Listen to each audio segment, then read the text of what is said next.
Hello everyone, this is the part 2 of our special episode on trust lending. In this part, we're cutting through the noise that has been surrounding trust lending lately. We're unpacking what has actually changed, why banks are suddenly uncomfortable, and whether this is a genuine risk or just a long overdue reality check. What do banks want now that they didn't before?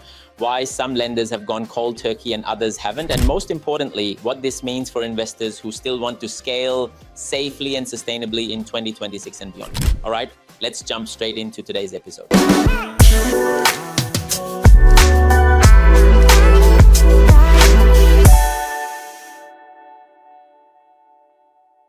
And I think, this still doesn't solve the problem. And I think it's a good segue on, hey, the trust lending has become a lot more harder and, investors don't understand what the new changes are. So it's a good segue to talk about those changes. But I still feel that a lot of these changes are still very reactive, and we'll talk a bit about that too. But, let's break this down for viewers and listeners as to what has changed. What does the bank want now? Of course, there are banks like, Macquarie, who are like, nah, I'm not going to do trust lending anymore, complete shutdown, cold turkey. And then there are other banks who are like making the changes. So talk about what are the changes and where are they coming from? So I think before the changes, we want to understand that trust lending with the major banks was never their bread and butter anyway. Correct. Right? They hated it You from day you one. might have it a little bit more in the commercial space where they were a little bit more comfortable with it, where it was the norm to buy a commercial property under a trust for indemnity reasons, etc. Yeah. But not in the residential space. Yeah. And so I was just speaking to a client yesterday, and he's like, "Oh, I was with ANZ, and ANZ's now stopped lending. So which bank are we going to go to? And I don't want to go to these, banks that don't exist or only exist on the internet." Yeah. I'm like, but even as of December, when ANZ was lending, when you go to get a loan at 80% even, the rate that they offer is 7%. Yeah. Right? Whereas you've got Resimac and Firstmac giving you 6% interest rates. And so even before the bank stopped lending under trust or made it harder, let's call it, we were not using them anyways, right? Simply because they are essentially pricing us out based on their risk. Yeah. They go like, hey, we don't really like this product. We'll keep it, but we'll put it at 8% so that nobody actually buys it, Yeah. right? Yeah. And so essentially that's what the banks were doing in the first place. And now they've gone out and essentially said it out loud that we don't like it. Yeah. Right? So they still didn't like it before. Yeah. Now they've gone and said it out loud. Given the example of Macquarie's always been conservative. They hit a targeted niche of clients and they hit it really well. Yeah. Even in the mortgage space, all brokers love, Macquarie simply because of their SLAs, speed, right? And I've had cases where my team sent out an email to the client to confirm that it has been lodged. And by the time they drafted that email and sent it out, we had an approval from Macquarie, right? Yeah. But you can't do that if you offer 50 products, right? You can only do that if you're targeting that specific niche. And that's why Macquarie went out and said, hey, right, we're not doing this at all. And interestingly, in their official email to the brokers where they said that they won't be doing this anymore, they quoted out people on social media, right? I remember that. Who have now essentially started selling these unlimited borrowing capacity or, these strategies through trusts. Yeah. And they've actually recognized that as a huge Risk. part of what has changed in the last 5 years. 100%. Yeah. And I think it's true, right? I think, people have been abusing this relationship with the bank quite a bit, right? And, trying to use trust as a means to over leverage themselves and, bite more than they can chew, right? So when we talk about, changes, let's talk about the changes in itself. What are the changes, versus Macquarie's going cold turkey? So I guess the biggest factor, coming back to what we talked about, what the actual impact of the accountant's letter or the loan under the trust is, that is what they're trying to target, right?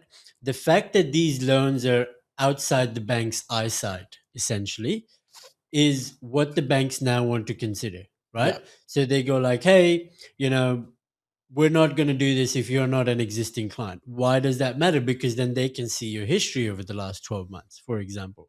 Now, not just the major banks, the second tier banks and non-bank lenders have started implementing these change in policies as well. So, for example, Resimac and First Mac, which were prominent non-bank lenders, Mm, and these are not your 7-8% interest rate private mm. lenders, right? These are still 6% interest rate second tier lenders that are right under the major The major banks, banks, yeah.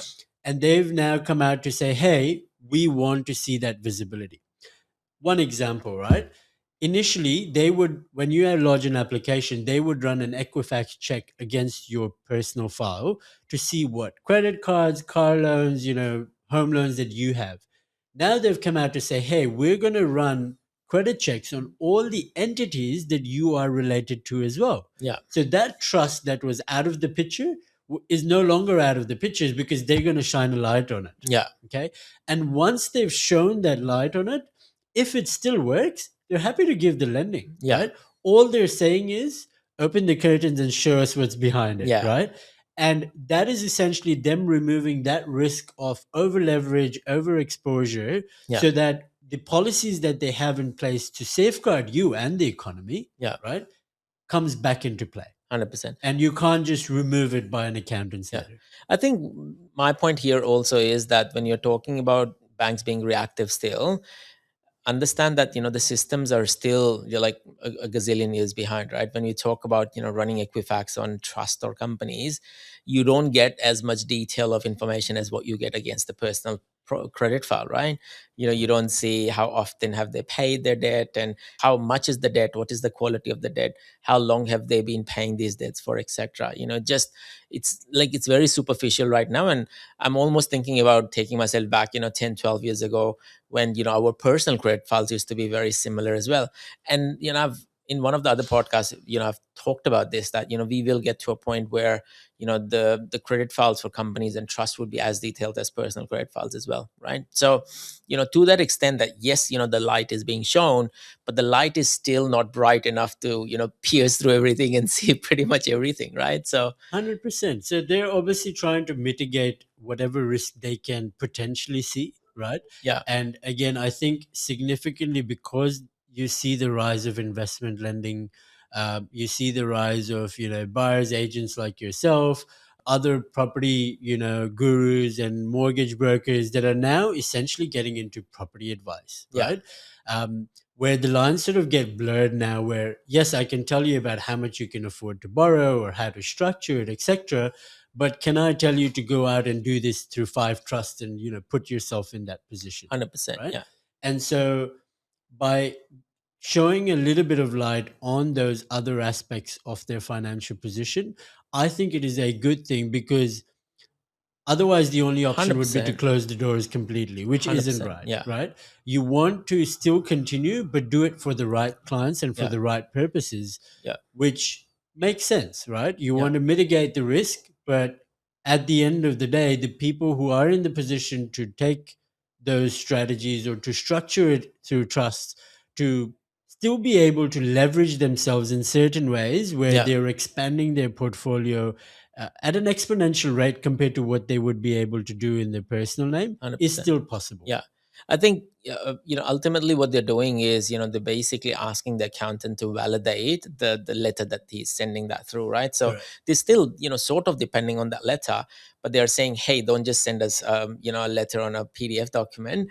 We want to know, who is sitting in the trust and what is sitting behind the scenes, etc. All of that. So I think the biggest change that is happening is, people who have been placing these negatively geared property portfolios in these trusts, pretending that nothing is wrong and Yeah. everything is fine. Those are the ones that are most importantly impacted, by setting up these structures in place, right? And my rule of thumb always is that when you're building a trust, it has to be sustainable in a way that you're parking a positive and a negative in such a way that the overall property portfolio and the trust on its own remains quite sustainable, right? And so structuring the right assets within the trust becomes even more important now. Yes, we've been doing this for god knows almost 10 years now, but this basically takes out a lot of those people who are taking undue risks and parking wrong properties in these property portfolios, and still taking undue risk in building their property portfolio. 100%. I think you're completely right, right? Where we've been doing this for a while. There are others out there in the world that are doing this at a much riskier way and riskier position that they're taking, and it's simply avoiding that bad aspect Yes. of it. Yeah. It's not to say that, oh my God, trust lending is going to go obsolete or anything like that, because it's such a big part of how the economy, especially on the property side, be it commercial or be it when people reach complex structures with their income, etc., you just can't remove it. Yeah.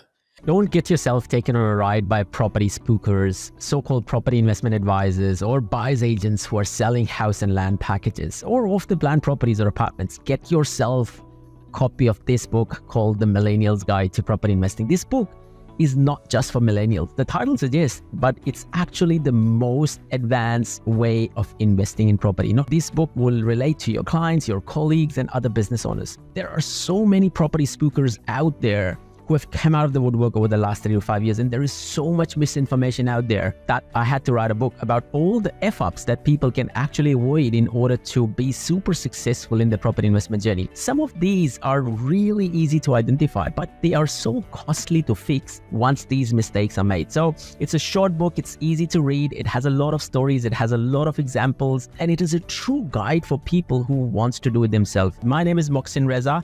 This is my story, and a lot of you will relate to parts of this story if you're not born in the riches and if you're trying to build a property portfolio that can last generations and help you improve your lifestyle along the way.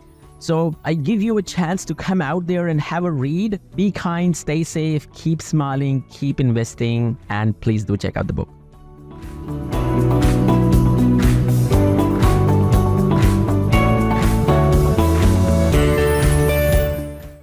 So one of the statements that I heard the other day was, the new policy change can freeze your entire property portfolios overnight, and this would make some investors, turn into ticking time bombs, and the lenders would basically, you're untouchable to the lenders, and the lenders would hate you. Talk about some of those things. How much truth is there in some of these statements? To come to the actual truth of it, I think there is some truth to it, right? Yeah. Um, there were some banks, especially the major banks, that could potentially give you rates of, let's say, 5.5%, 5.7%, even though your property is under a trust. Yeah. And we've got clients who are in that position right now. Now they can't go out and, let's say, get another $200,000 equity release and still have the same rates that they were getting before. Yeah. Right? Or still get the same lenders that they were getting before. So the dynamics have changed, but I would say freeze is going too far, right? It's more like a speed bump, or essentially you can't do what you could do before. You can still do it, just in a different way. Yeah. So your property portfolio won't freeze. You still be able to use the equity. You still be able to buy other properties in those structures or even in that same trust. Yeah. But it's essentially different dynamics and different way of doing it compared to what we were doing before. And let's make this interesting, right? A bit. Property lending has, typically been split into two worlds now. You have the big conservative banks, and even some of the second tiers are now part of that conservative banking. And then you have aggressive specialists who are at the other corner and saying, "Oh, we'll do trust, provide us more information, and we'll still keep doing it." Which side are you on? So look, generally speaking, because we work, I would say, 95% with investors, right? If I look at the last 12 months of the loans we've lodged, we don't work with the major banks anyway, simply because of the fact, like I said, that they were conservative with those lending, or they were From day pricing us one. out from day one, right? So it's not one size fits all, whether the conservative or the specialist lending is the right way to go, or which way you would lean. It would simply be which lenders are looking at these investors and going like, hey, we want to back them. Because at the end of the day, if you put yourself in the bank's shoes, right? There are these big banks where they go like, hey, we've got enough money. We don't really need to deal with the nonsense. Yeah. Right? 100%. And there are other banks who go like, okay, we've got money that we want to give out, but we want to give out to the right people. Yeah. Because if it was your money that you were giving out, wouldn't you want to know how exposed they are? Definitely. Right? Yeah. And so as long as you can show them that it's still the right fit for them to back, they're Yeah. willing to do that. Yeah.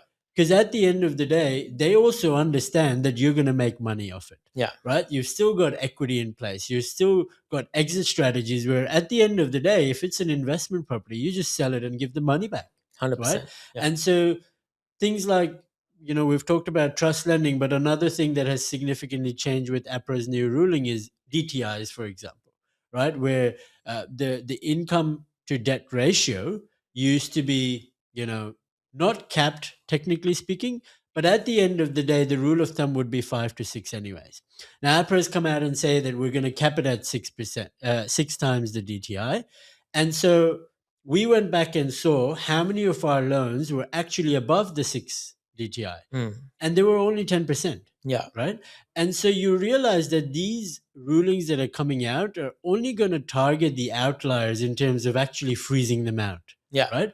Which is a good thing. Which is a right? good thing. Yeah. Where they're so exposed that you don't really want to give them another loan. Right. Yeah. And so the remaining 10%, as long as you can explain to the bank that it actually works, where you go like, hey, this guy's got $12 million in assets. Yeah. He's got $8 million in lending. Yes, that is, let's say, 7 or 8 times their income. Not to say, number one, that means that their income is $1 million a year. Yeah. Right. And the second is that if they sell one property and they cash out $500,000 of it, then they can move their DTI back down to 5 or 6 in a day. Yeah. Right. I mean, sure, not a day, maybe 2 weeks to sell the property. Yeah. But at the end of the day, when the bank looks at it, or if you put yourself in the bank's shoes and you say, hey, you've got this $12 million portfolio, you've got $8 million lendings, how comfortable am I to give you another $500,000? The guy's not going anywhere. Yeah. Right. Yeah. And I read it somewhere that, when you have portfolios, bigger than $15-20 million, it's the bank that should be scared and not you, right? Because, they have a bigger exposure than yourself. But, ultimately, majority of the times when people are talking about trust lending or trust on its own, right? They were basically tying it towards the borrowing capacity and were like, oh, if I can't borrow in the trust, what good is trust, right? Of course, there is a lot more benefits that the trust has to offer when it talks about, the asset protection and the distribution and the generational wealth transfer, etc. 100%. And on that topic, there's the aspect of negative gearing that people are also scared of, right? And again, reiterating about the tax advice side of things. But when somebody comes to you and they've got this notion of understanding, you got to do a little bit of myth busting, right? Where there's no negative gearing under trust, so I'm going to lose out on my tax. Number one, go and talk to your accountant. That negative gearing, especially the depreciation that you're claiming in your personal name, you're going to have to add all of that back when you sell the property. Right? 100%. So you're getting the money, the $3,000, $4,000 today, and then you're going to have to give it back when you sell the property anyways. Yeah. Right? Yeah. And the best part is, and this would be interesting, maybe we should do some calculation around it, where when you sell the property, because you're going to sell it for a gain of $300,000, $400,000, you're actually going to sit on the higher tax bracket than when you got the refund on. 100%. Right? Yeah, definitely. So you might actually end up paying back more. In the trust, it's not that it disappears. You just defer that tax benefit, right? So the tax benefit's there. It's just deferred to when the trust actually makes money. Yeah. And the notion of, oh my God, if I don't get this $3,000 refund, how am I going to fund my cash flow? If you're really relying on that $3,000 to fund your property, then you shouldn't be buying the property in the first place. Yeah. I think the general notion that people only think about, hey, my, repayment is $2,000 and so I'm going to assess myself at $2,000. I think, there should be some sort of financial discipline in place in general with a lot of people. And we talk about this with our 4-pillar system and the financial discipline strategy that we do with our clients, that no, you can't assess your portfolio based on what you're paying right now. You need to assess it on a long-term basis. You need to, ensure that your portfolio can withhold times of, 6-7% interest rate for it to be sustainable from a long-term perspective as well, right? 100%. Connecting all the dots here, right? Considering that, this is bringing the lending a bit back and this is restrictive lending at its peak, are we talking about market in chaos 2026, the market, crash and it's going down and boom and gloom and, what's your perspective there?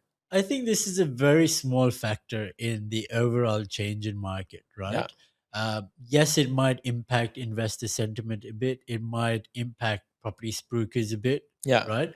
Where they were able to offload these, properties that might not even be doing so well on a side note. But essentially now they can't do that as riskily as they were doing before. And essentially putting the clients at risk, right? 100%. So all that will matter now in this new, let's call it age, is that you go to the right person with the right advice, with the right structuring, so that you can still navigate the space that the banks have made. And I always quote this, I go like, they make the rules, we got to play by them. Yeah. Right. Yeah. And so as long as you understand how it works and how you can still structure it, Mm. and you're removing the outliers that were already risky lending, Yeah. then you're actually ending up in a more stronger, more beneficial position for everybody. Definitely. Right. Yeah. Because you don't want those risky borrowers out there to go and put all their properties on the market, because that's going to impact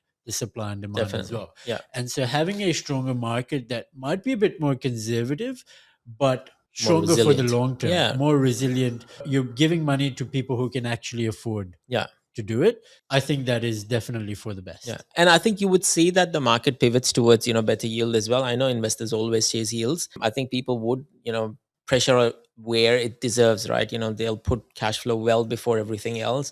They'll start thinking about, sustainable property portfolios rather than just chasing growth.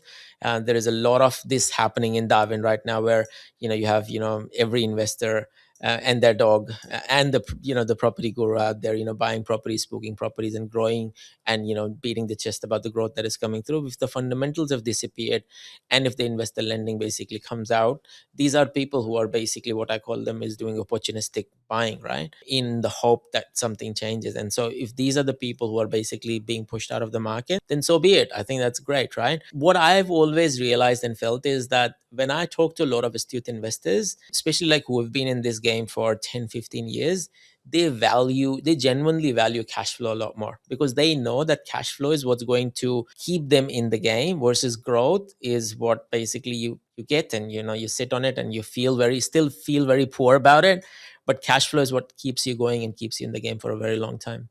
100%. I think, and that's what experience is all about, right? They've done that and they know that that's not the way to grow. Yeah. And especially what you said about resilience, right? I could buy one property and it grows by $200,000 and then I'm out. Then what?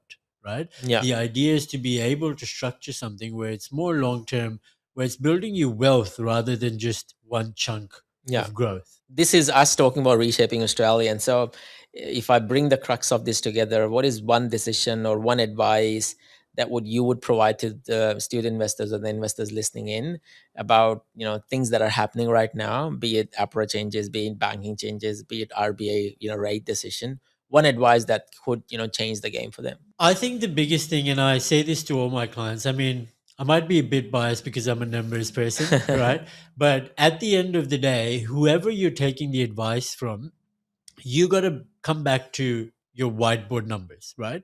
As long as you put that on a whiteboard, put that on a spreadsheet, and it works and you're comfortable with it, that is what you should be doing, 100%. right?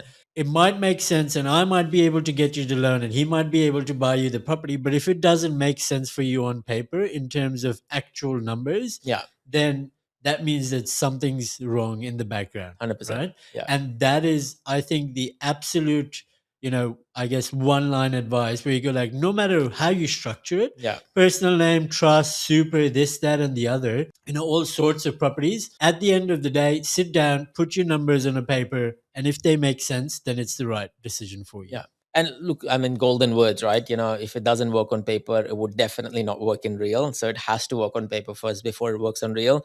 Where can people find you? So people can find me on Mortgage Scout, which is our company, on Facebook, Instagram, LinkedIn. You can reach out to us on www.mortgagescout.com.au. Book in a session with me and we'll be able to give you more personalized advice. Perfect. Awesome. Thank you very much. And for viewers and listeners, if you have any questions or comments in relation to any stories that you have about, are you feeling mortgage stress? Are you impacted by distrust lending? If there are any questions in relation to how to navigate these changes, or does the trust lending changes apply to you or not, you can always reach out to us at info@helpmebuy.com.au. Thank you for listening to us today. Take care. Keep smiling. Keep investing. This is Ali and Moss checking out. Adios.